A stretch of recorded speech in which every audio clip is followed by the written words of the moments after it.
I'm Bambi Francisco for Vader TV, the site that's all about innovation and innovators. And today I'm speaking with Brad Inman. He's the founder and CEO of TurnHere.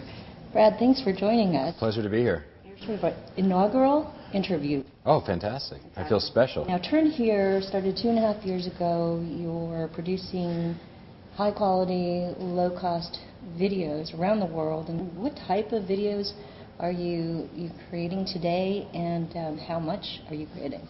Well, they're created, first of all, by 2,000 videographers around the world. Our first initiative, the first year of the company, was to organize these filmmakers around the world so we could shoot in a lot of different locations. So traditional production, whether it be television or video production, was about sending huge crews, travel tickets and hotels and all the expense. And so I looked at that and I said, there's going to be huge demand for video. We didn't know where it was going to come from, but it was clear with click-to-play and bandwidth and quality. So we experimented with a lot of different forms. But our first initiative was to get this filmmaker group up, and it really turned out to be fortuitous for us because the demand for video is overwhelming. And we've shot now in 50 countries and 50 states, all by local filmmakers who use a mini doc style, as we call it, by real people telling real stories. This isn't about actors. This isn't about scripts. This is about real people telling stories. And we're creating both editorial and advertising video with these filmmakers. I want to talk to you about the local filmmakers, how you found them and how much the production costs are, but just talking again about the video that they're producing, what is that video? A great example is we just launched last week a partnership with Simon & Schuster. These authors that we all, we read their books and we're interested in knowing more, and all we get is that little thing in the back jacket. So our filmmakers are going and telling the stories of these authors. They're really interesting sort of stories that go along with these authors. They're 2 to 3 minute, where the author may talk about how they write or what inspired them or what in their background may have invigorated them to write the book. And so Simon & Schuster and us did a couple things. We created a micro social video site on a blogging platform where the video is embedded and people can comment and send it around. They also put it on Ask Simon, which is their portal for Simon & Schuster. It was distributed by CBS on YouTube. We created a branded platform in YouTube.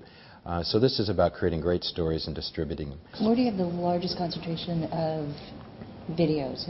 Our partnership with CitySearch is excellent. CitySearch really took a leap and said, video is a great way to tell the story of their customers. So imagine these small merchants who never had access to television quality production, couldn't afford television distribution. We go in and again, this mini doc style where the most passionate person in a business is the owner, where they can tell their story about their products and services, and we talk to customers, and the merchants are ecstatic. There's a little bit of vanity, but more importantly, they can tell their story. So tell us about the filmmakers. How did you find them? You have 2,050 countries, and how much does it cost to produce one of these videos? Well, first of all, the way we did it, my background is organizing freelancers. I organize freelance writers and then realtors in a company called HomeGain. And there's a little bit of a formula. These are people that wake up every morning with no guaranteed paycheck, no 401k, no paid vacation. And so you have to create community around them. But most importantly, we didn't say, bet on this, maybe there'll be ads, show your work, do it for free. We pay them the rate they're currently getting as they wait in line for the next MTV or History Channel shoot. And the idea is, though, it's not a traditional production model. We give them a lot of different opportunities to find work through TurnHere. They may be shooting a merchant this week, a book author next week, something for Discovery. We have a big contract with Intercontinental Hotels where we created these stories in 40 countries using the concierge as the narrator.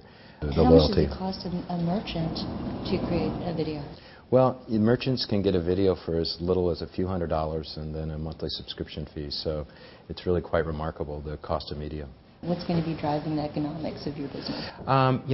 Building a really efficient system around our filmmakers. We have this huge demand for video assets, and organizing a style and approach with our partners, and then we distribute that through TurnHere to our local filmmakers. So it's building a logistical system, which we built partially to really make sure our filmmakers are rewarded, make sure that our partners get high-quality video, but done in a very efficient way through all the digital technology we use. Are you making any money today, and what does that look like a year from now? Well, cross our fingers, Bambi. We should be cash flow positive this quarter, and our revenue is, we could triple our revenue from last year. We don't quote our numbers, but we're still a small startup.